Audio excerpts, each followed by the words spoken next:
Welcome, welcome, welcome everyone to another episode of Walking with the Master. And I'm bringing some of the favorites back. I have Grand Master Bill McCloud on our show again this evening. You know, you're one of the majors that everybody's talking about and everybody's looking for, but they're going to get something that they have not heard before.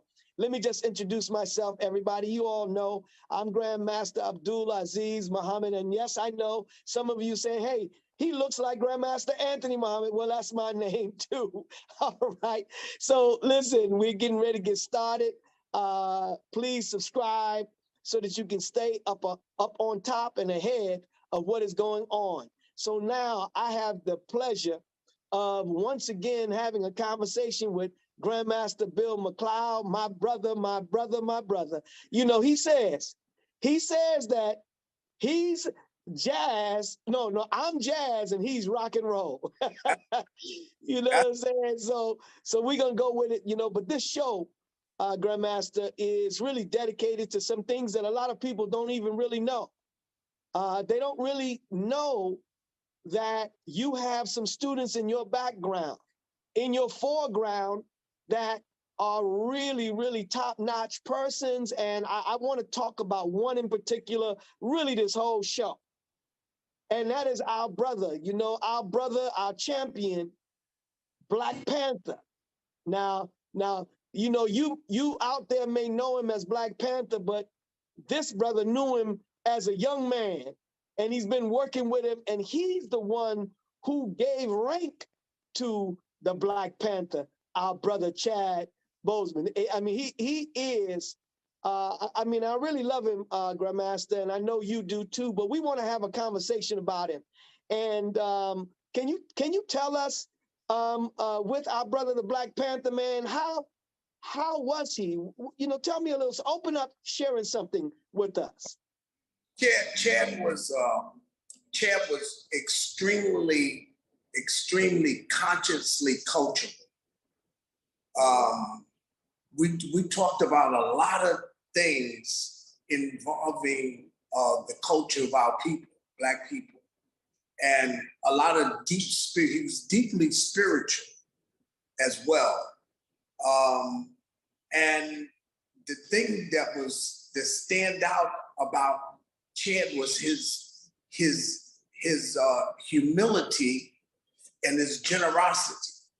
Mm. He was extremely generous and extremely humble. He was dedicated.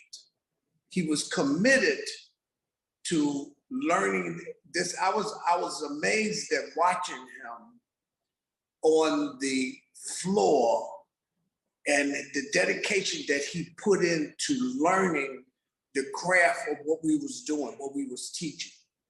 And it took a minute for me to really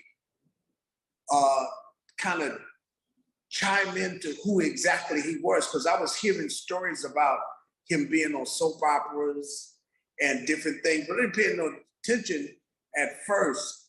What got my attention was a play that he directed with one of his schoolmates from Howard, Glenn Gordon, who's also a martial artist. So he came.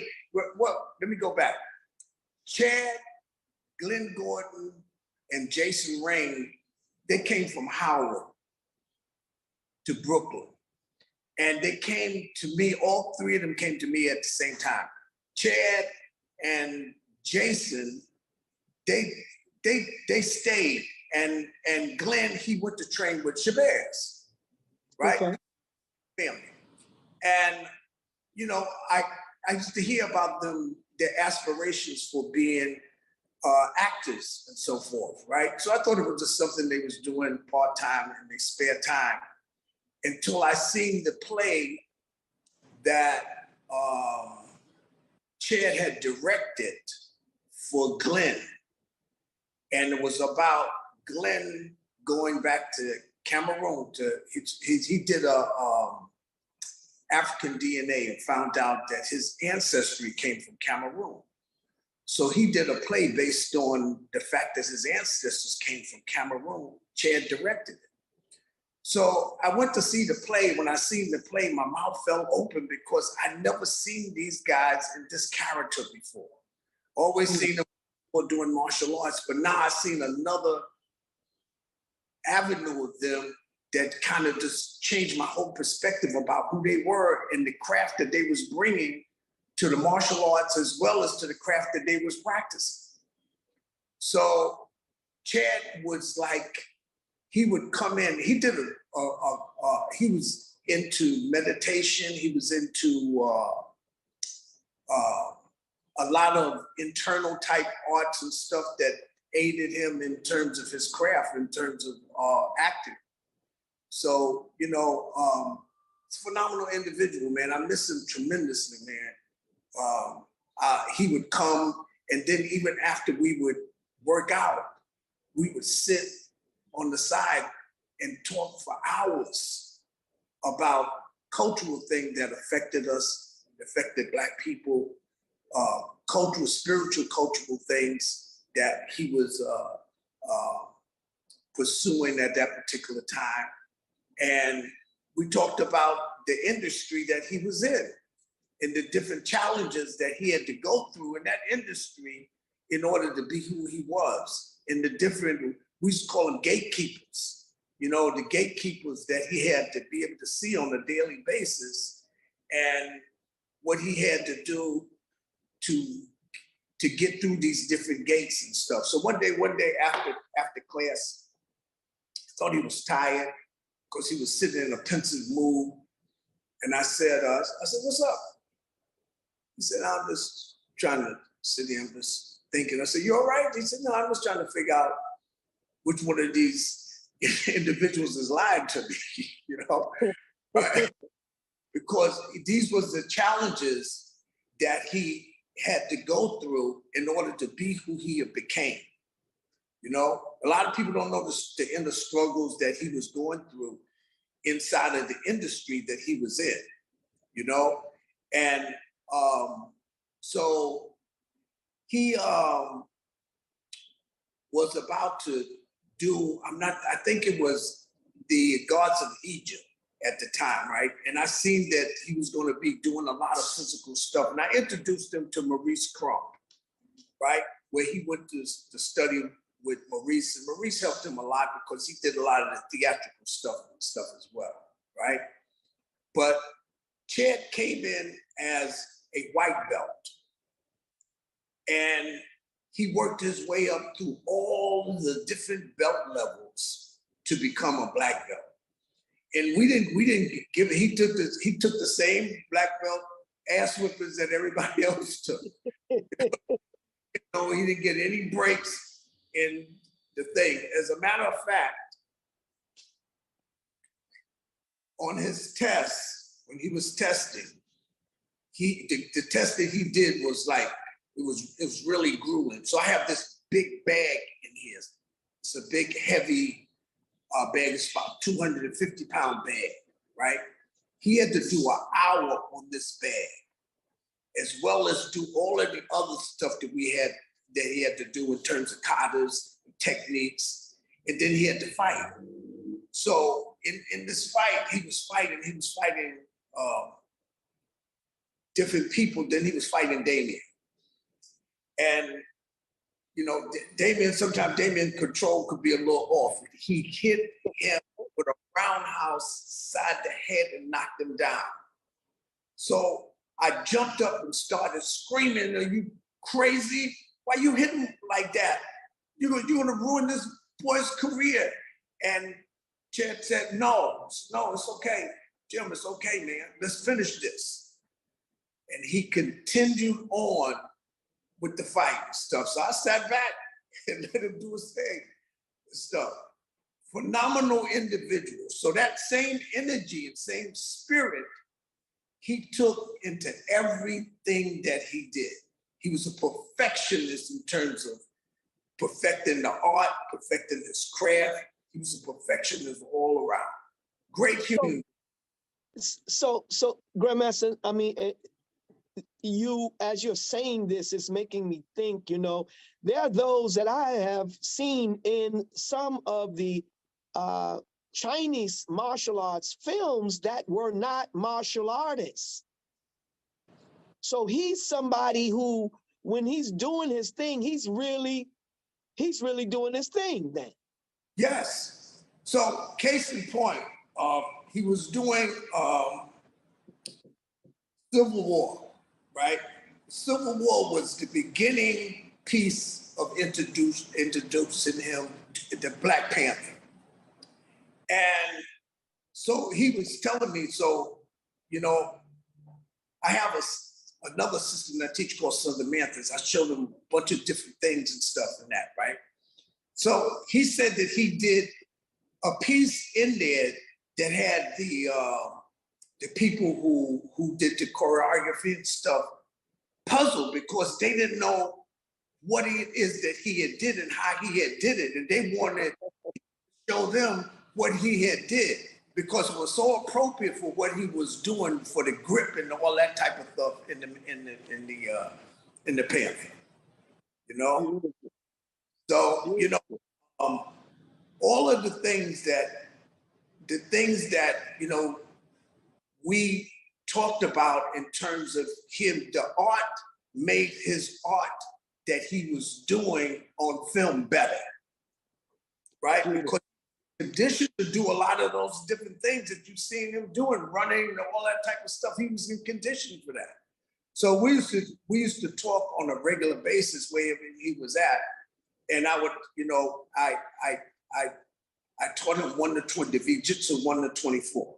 And I told him that should be a staple. Wherever it is that you go, make sure you're doing this on a regular basis. Then I had him doing it with 5-pound weights in the sand, And, his conditioning was phenomenal. So this is why when I heard and found out that he was afflicted with what he was afflicted with, I was taken aback by it because I didn't know that. He never gave any indication that he had this type of affliction and stuff. And I was with him on the finishing set of 21 Bridges. And we talked about a lot of different things at that time. I took pictures with him in the whole 9 yards. And he never indicated that he didn't even appear that he was sick. And I used to bring him vegan food from different places that around here that he wasn't being able to get on the set and stuff. He was appreciative of that. And the energy that I seen him display on the set and his professionalism in carrying out what he was doing, what he was performing was mind-blowing, And then he would go in and out of character. He would be into this character, then he would go off to get into the character that he was going to be into. And it was miraculous just watching this type of cultivation of who it was that he was going to be in the film. Then when you seen it on the film, he was like, wow, this guy, his talent was beyond belief. His humanity was beyond belief. Well, let me ask you, he came from Washington, at Howard, and came into New York, in Brooklyn. How did he get to you? What did he say why you? Well, he at this particular time, I was teaching over on Marcus Garvey in Brooklyn here, and him, the three of them, Jason, Glenn, and Chad, they just walked in. They was looking for martial arts, and he had did some research and found out about Sanukas, about Moses Power, right? So he knew that I was teaching Sanukas at this particular place. So he came in. He wanted to learn jiu-jitsu, right? And from that point on, his dedication towards learning, because in order to learn and do what we do, you have to be consistent and persistent about your development in it. And he was that, you know. So one day we was in, I went to see him when he was in Philly. He was shooting some of the 21 bridges down there, right? And so him and I, we was walking, we was going to get something to eat. And we was walking down the street and stuff, right? And people starting to notice him. And one of the things is that he was so amazed that people recognize him as being a celebrity. I mean, he never acted like he was a celebrity. He was just as blew away as the people who was acting like he was.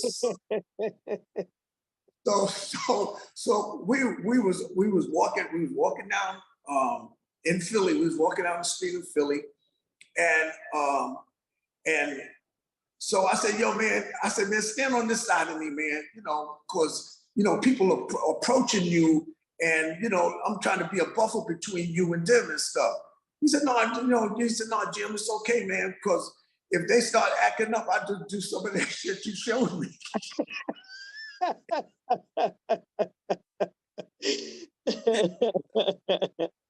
we bodyguarded each other there. That's beautiful. That's beautiful, man. Beautiful, phenomenal spirit, man. Phenomenal spirit, man. You know, it's so many. I don't even know if we would need to do 50, 11 of these shows to talk about all that he was and the things that he brought to the experience in here. So we, you know, if you've been to the school, you already know we have his pictures all around, posters, all the signed posters that they probably be worth a lot of money and stuff now because they're all signature. They're all posted that he put his John Hancock on. One he dedicated to Sanukas. Matter of fact, Jackie Robinson one. When you come in, you see it where he's dedicated to my Sanukas brothers, you know? And so he was so in awe of what we did in terms of our artistry. And I was just as much in awe of what he did in terms of his artistry. And then I was in awe of who he was in doing what he did, you know, and the dedication that he put into here. So, you know, when you see somebody who's so proficient at doing what they do,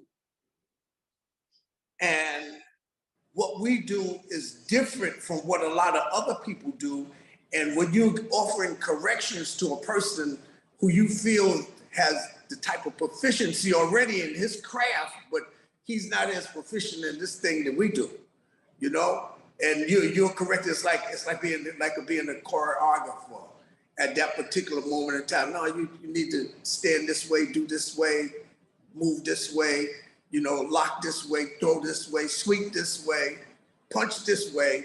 And you are adding to his repertoire of being whoever it was that who he was becoming. You know, phenomenal guy, man, phenomenal guy. You know? Man. So I mean, you all went out to eat. I mean, he was a regular kind of guy. I mean, did you all do anything else? Like, how was he on set? Was he able to go in to the characters and then like in between? Because I've done a lot of sets in terms of movie sets and whatnot, and did he come over to you? How was he on the set when you were there? Well, when he was on the set, right, his last the 21 Bridges, right? He said, "Yo, Jim, I'm getting paid twice on this." He said, "I'm getting paid as producer and actor." I said, "Oh, okay, you know, that's cool and stuff." And on the set, there was this scene that they were shooting with the gun. They had explosives that was in the wall that supposed to go off, right? And something went wrong. He was arguing with whoever it was that was on the thing, and he was saying like, he was going to stop the whole production if you didn't get this here right. Because if something happened to him, that means that the film wasn't going to happen anyway. You know, right. He said, yo, you got to get this, you got to get this straight. He was adamant. So now I seen another part here that I never seen before in terms of who he was in terms of that. So he went into that like warrior. You're talking about the code where he went in as warrior. Let me straighten this here out with the quickness, or either I'm out of here. You know? So in different, he was different in different arenas and stuff. And to see him come out of the character that I'm used to seeing him in, to address this issue that was happening on the set that may affected his health or well-being and stuff, he handled it with precision. Man, so as Doc would say, you know, that was live. That wasn't Memorex, huh?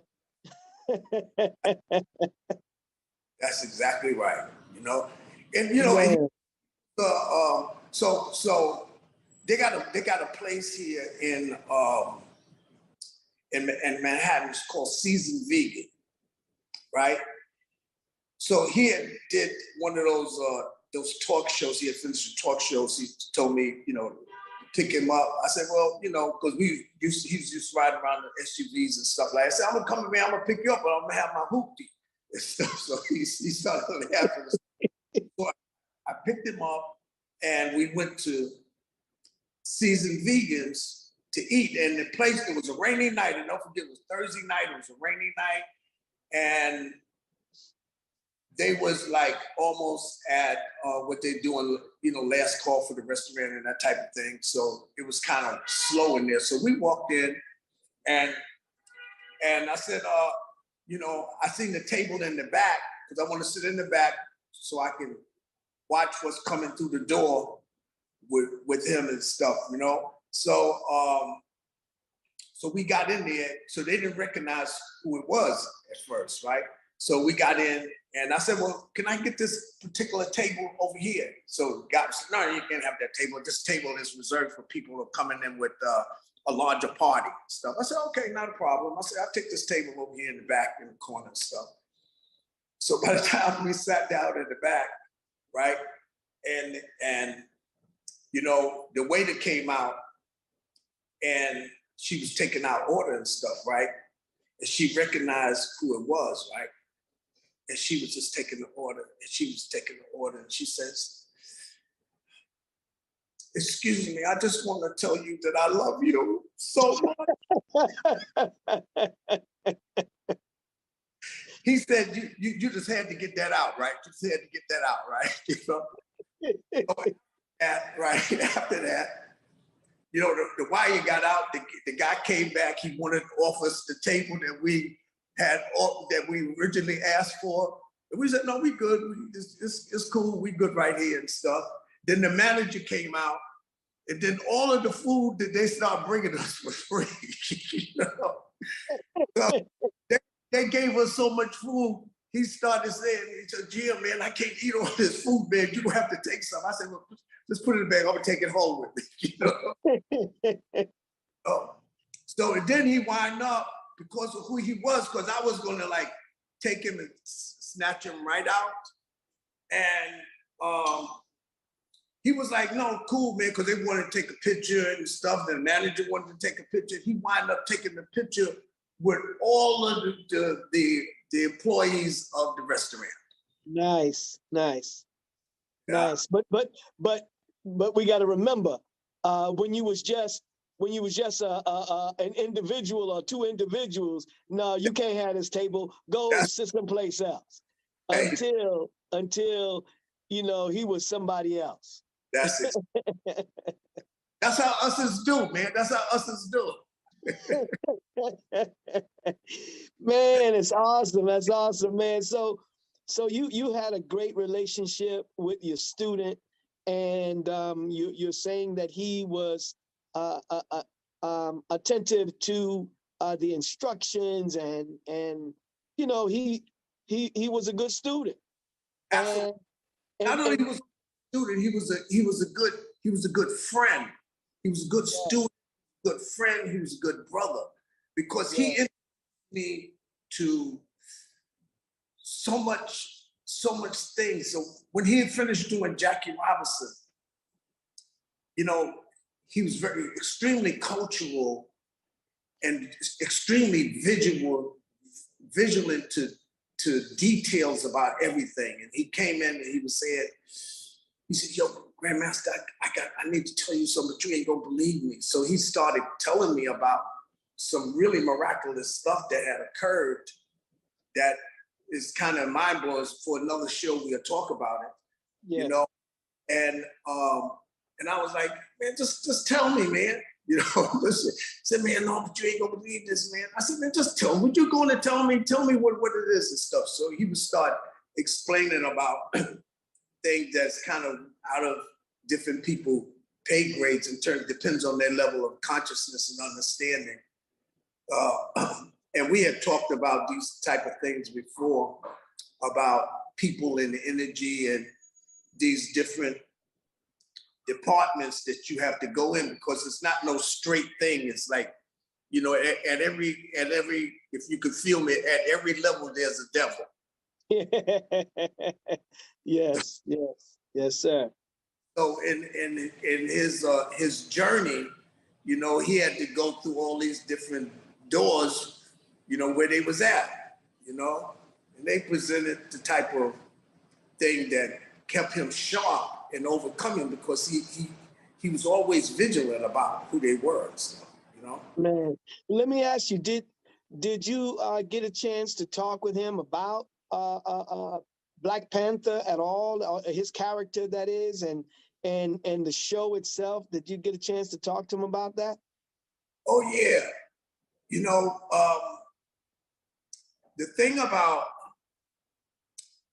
the Panther, that he was extremely well researched about everything that he did, right? Mm-hmm.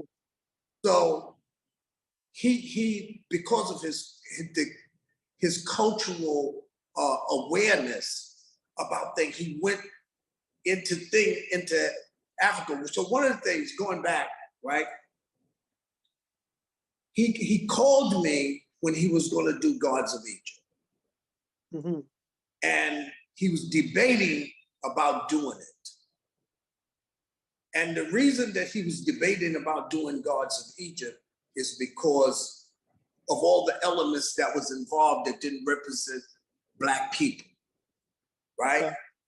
And he was saying, you know, it was the language thing, right? And also he was saying that, you know, it was all these other people who was playing African gods that wasn't African, right? Mm. So I said, what part are you playing? He was playing Thor, I think it was, right?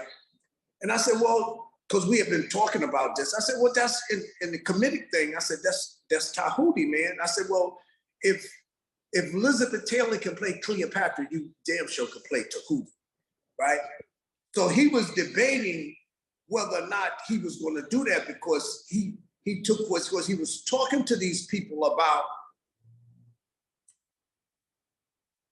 the language and the Africanness of what they was presenting, but they had their own agenda about making this come about, right? And when it came after it was done, it didn't have great acceptance, particularly in the conscious cultural community, put it like that, right? And the film, they wanted him to come to like co-sign the movie as being one of the actors and stuff, and he refused. He was on the base of the fact that they went about in doing their narrative and their agenda, irrespective of the information that he was bringing to the table about the language and the people and that type of thing. You know, if you're following what I'm saying, right? Yes, sir. And so the same thing, like with Black Panther, he was extremely appreciative of Ryan Coogler, who directed it, and the freedom that they allowed him in expressing his artistry and doing the Panther and stuff, and what it brought to the table about Wakanda. A couple of things in Wakanda. When I first questioned him about the Wakanda Forever thing, because in Jiu-Jitsu, there's a movement that goes the same way, where you come off to do the blocks, and the 1 to 24 is the same way. So I said, he said, yes. He said, it was in my mindset, but it also represents some of the gods like Osir. We used to talk about the different African gods, Osir, where you see him in the Sakaf, he had the crook in one tail in the other hand, right? And yes. It's neat because I got this from him, where he says that the representation of this with the crook and the frail, this is deep. He says that the crook is the crook that keeps you from going astray, and the frail is to beat your lower nature down, so that you can raise to this level of consciousness that's divine. That was critical. When you were seeing Wakanda Forever, you're seeing a kind of expression of something that's said, but it ain't said as well. Beautiful. Yes, real deep stuff. You know? Man. Phenomenal brother, man. Phenomenal brother, man. You know, I about it. You know? Yes, sir. Yes, sir. I'm. You know, it was wonderful. I mean, just looking at him on film and seeing a brother excellent in every part, every piece he did, every character that he portrayed was so, he didn't take nothing from them. He gave, I mean, it was just beautiful. I mean, how he was in all of these different parts, you know. He was an amazing actor. But as you're sharing, he was an amazing person. And I'm appreciative to know that my brother, you're the instructor, you're the teacher and friend and brother. Absolutely. Of someone whom all of us have seen and appreciate his power and what he his ability. Man, it's incredible, man. Yeah, he was, you know, the spirit that was in him was a divine spark that came and made an indelible impression on people. So when he called me, he would call me and tell me, oh, I'm getting this part, that part, right? So he called me and told me, he said, man, Jim, you ain't gonna believe this, man. I got the part, I'm gonna play James Brown. I said, you know how I talk, Jay. I said, get the hell out of here. You can't play no James Brown. You can't even dance. How you gonna play James Brown? You can't. I said, man, you ever seen the James Brown show, man? I said, that's a religious experience. So you ever see James? You can't do no James Brown. Did the James Brown thing and killed it. Killed it. I was like, okay, I'm a believer. You know? Man, I mean, he made me love James Brown and love the understanding, even in the story.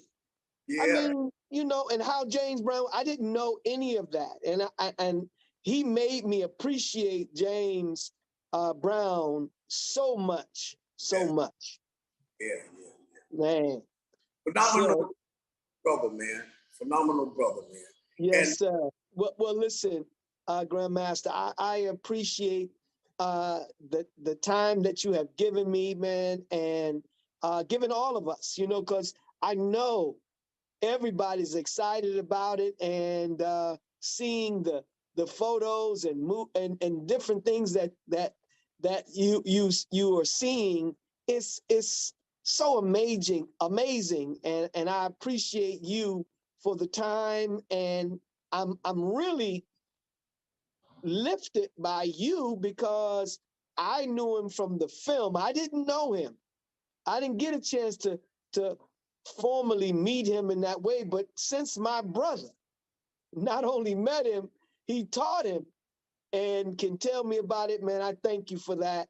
And we got to get into some more. I got a ton of questions, more that I'd like to do, and we'll do it on another show. But I definitely want to thank you for your time that you've given. Anything lastly you'd like to say? Well, I pour libations for my brother on the African tip daily, right? Because he transitioned from this plane to another plane. He never died. That's right. Right, and so for those who look on, they can't see him as death. Death is the kind of a Eurocentric thing that says that there's a finality to who we are, and it's not so. When you do your assignment here, you're gonna pick up another one, right? On your journey through this here magical process that we're in. And and so that's where our brother, all of those, even our illustrious teachers, right? It's the same. They there's someplace. I had a dream one time that Moses came to me in this dream. This is real talk. And it was right after his passing. I may have told you this already. And I was like, I said, yo, Doc, man, so you all right? He said, yeah, I'm cool, baby. I'm up here doing some stick techniques with this brother, right? All right, cool. Wherever that's at, I don't know, G. Wherever that's at, but that was the thing that came back. So wherever he was at, he was still doing what he do. You know what I'm saying? Man, awesome. Yes, sir. Awesome. Man, thank you, Grand Master Bill McCloud.